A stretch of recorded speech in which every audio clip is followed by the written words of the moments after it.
कन्नौज पंचायत कर्मियों की 22 जुलाई से चल रही अनिश्चितकालीन हड़ताल के चौथे दिन रविवार को संयुक्त मोर्चा द्वारा धरना स्थल पर मोर्चा संयोजक BS पूर्विया के नेतृत्व में विधायक आशीष शर्मा को अपनी मांगों को लेकर मुख्यमंत्री के नाम ज्ञापन सौंपकर समस्त मांगों के संबंध में विस्तार से बताया। वहीं विधायक शर्मा द्वारा ज्ञापन स्वीकार कर समस्त कर्मचारियों की मांगों के समर्थन में शीघ्र ही मुख्यमंत्री से चर्चा करने का आश्वासन देते हुए हड़ताल समाप्त करने का आग्रह करते हुए कहा, हमारे काम नहीं करने से विकास के काम तो ठप होते ही हैं, साथ ही इससे जनहित के काम भी बड़े पैमाने पर प्रभावित होते हैं। इधर संयुक्त मोर्चा के पदाधिकारी प्रवीण अग्रवाल द्वारा बताया गया कि प्रदेश स्तर के निर्णय आने पर एवं शासन द्वारा मांगों के समर्थन में आदेश जारी होने पर ही हड़ताल समाप्त करने की चेतावनी दी है।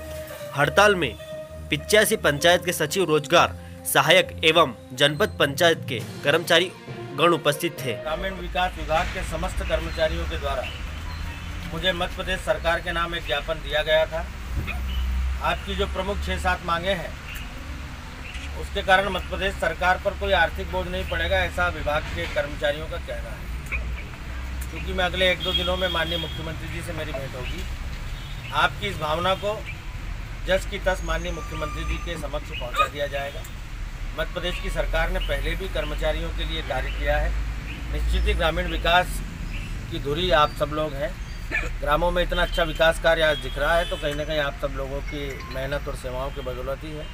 और इसलिए सेवा शर्तों में और सेवा नियमों में अगर आपके लिए कुछ प्रावधान सरकार को करना पड़ेंगे तो उसके लिए हम एक जिम्मेदार जनप्रतिनिधि के रूप में आपके विषय को मध्य प्रदेश की सरकार तक अनिवार्य रूप से पहुंचाएंगे। लेकिन मेरा आप सब लोगों से भी आग्रह है, क्योंकि जनपद पंचायत का पूरा स्टाफ इस समय हड़ताल पर है और इसके कारण जनहित के कार्य बड़े पैमाने पर प्रभावित हो रहे हैं।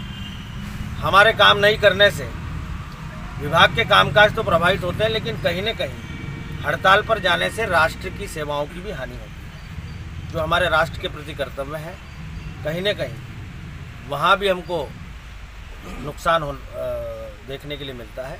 इसलिए आप सब लोगों से मेरा निवेदन है कि आप अपनी हड़ताल को अविलंब समाप्त करें। मध्य प्रदेश सरकार आपके विषय में गंभीरता से विचार करके जो भी सहायता या जो भी नियमों में परिवर्तन आवश्यक होगा उस पर गंभीरतापूर्वक विचार करेगी। इसका आश्वासन मैं आपको आज यहाँ पर देने के लिए आया। चालू हुई थी, आज हमारी हड़ताल लगातार तीसरे दिन चौथे दिन तक भी हमारी हड़ताल जारी है।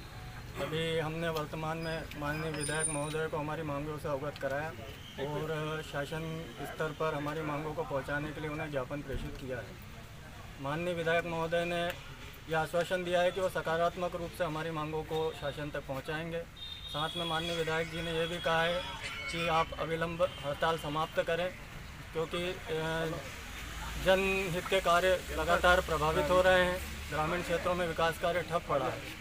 ऐसी स्थिति में मैं माननीय विधायक महोदय और मध्य प्रदेश शासन से कहना चाहूँगा कि चूँकि हमने 12 जुलाई को एक आवेदन पत्र जो दिया था उसमें हमने 7 दिवस का समय शासन को दिया था। उस 7 दिवस के समय में भी शासन ने हमारे साथ कोई सकारात्मक भूमिका नहीं निभाई। इसके बाद 20 जुलाई को माननीय मंत्री महोदय के साथ भी एक बैठक हुई थी, जिसमें माननीय मंत्री महोदय से भी कोई सकारात्मक चर्चा के परिणाम नहीं निकले। इसके बाद ही हमने हड़ताल का आगाज़ किया है और अब चूँकि हम अनिश्चितकालीन हड़ताल पर जा चुके हैं तो अब जब तक हमारी मांगों के संबंध में किसी भी प्रकार के आदेश जारी नहीं होते हैं तब तक हम हमारे इस अनिश्चितकालीन आंदोलन को समाप्त नहीं करेंगे।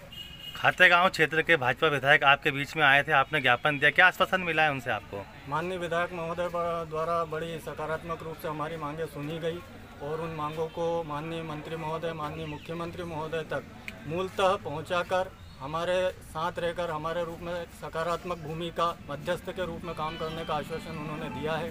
और जो हमारी अनार्थिक मांगे हैं, जो हमारी नियुक्ति पत्र, नियुक्ति शर्तों में जो भी संशोधन किया जाना है उसके संबंध में शीघ्र आदेश जारी करने हैं तो उन्होंने आश्वस्त हमें किया। तो संगठन अपनी मांगों को लेकर आज से जो हड़ताल कर रहे थे आज खत्म होने जा रही है? नहीं, जब तक हमें प्रदेश स्तरीय संगठन से किसी भी प्रकार के कोई निर्देश हड़ताल स्थगित करने के नहीं मिलते हैं तब तक हम इस अनिश्चितकालीन हड़ताल को जारी रखेंगे। और जहाँ तक मैं समझता हूँ इस बार किसी भी प्रकार के आदेश जारी हुए बिना हड़ताल किसी भी प्रकार की स्थिति में स्थगित नहीं होगी।